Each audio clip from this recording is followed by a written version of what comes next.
Bonjour à tous, nous nous retrouvons aujourd'hui, après les vacances, pour un nouveau chapitre, le chapitre 10 sur la transformation nucléaire. Nous avons donc fini le chapitre 9 sur la dispersion de la lumière, sa décomposition, et nous changeons complètement de thème, ce qui veut dire qu'aujourd'hui, pour pouvoir introduire ce nouveau chapitre, je vais déjà vous reparler du noyau et de l'atome. Alors, nous retrouvons ici une situation que vous connaissez, un enseignant en télétravail à son bureau avec une tasse.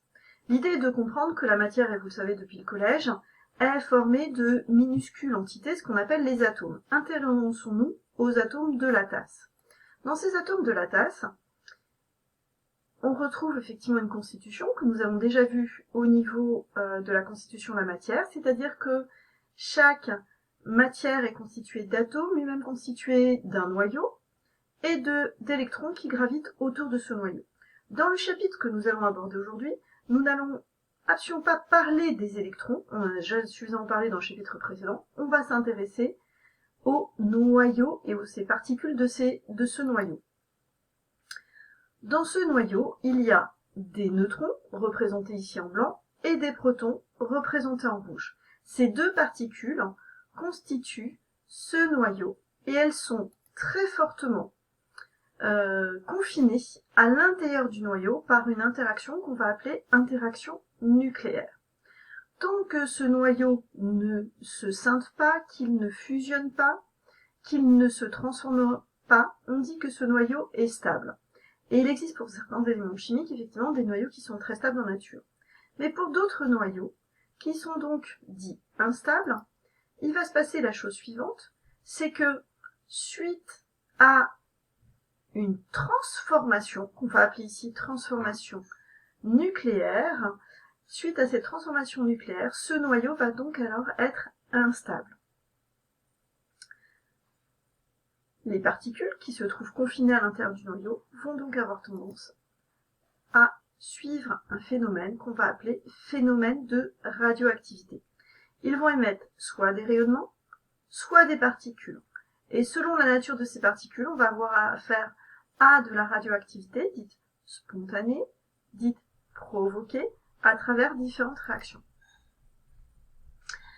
Pour résumer, trois types de radioactivité naturelle, une radioactivité qu'on appelle alpha, une radioactivité bêta et une radioactivité gamma. Ces trois types de radioactivité ne sont pas à connaître en secondes. Donc ce que j'aborde ici va un tout petit peu au-delà effectivement du chapitre, mais pour vous expliquer effectivement que dans le cas de la particule alpha, il s'agit d'un noyau d'hélium qui va être émis. Pour la particule bêta, il s'agit alors d'une particule qui peut être un proton, un neutron ou un proton, effectivement. Et pour la radioactivité gamma, il s'agit d'une onde électromagnétique, onde que nous avons vue effectivement au sein de la lumière dans ce qui précède. Donc comprendre effectivement que ces origines de radioactivité, c'est ce que nous allons effectivement étudier. Mais pour cela, il va falloir déjà résoudre une première problématique de qu'est-ce qu'un isotope. Je vous demande donc de travailler sur les isotopes de l'uranium. Ça veut dire faire la première activité, activité documentaire A, correspondant à ces schémas-là. Et vous allez voir que beaucoup de réponses, vous les avez déjà, puisque nous avons déjà étudié ces chapitres-là. Ensuite, il y aura une deuxième activité que je vous propose, qui est justement celle de fission nucléaire. Une deuxième activité qui va reprendre les travaux d'une physicienne qu'on appelle Lise Meitner.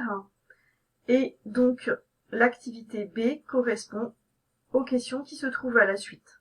Donc, je vous demande, pour samedi, de réaliser jusqu'à la question numéro 9, qui reprend effectivement la différence entre les lois de conservation en chimie et les lois de conservation en transformation nucléaire. Voici pour la petite vidéo d'aujourd'hui. Le document contient aussi d'autres vidéos avec des liens YouTube si vous voulez compléter effectivement ces vidéos. Merci à tous et bon courage pour ces deux activités. Au revoir.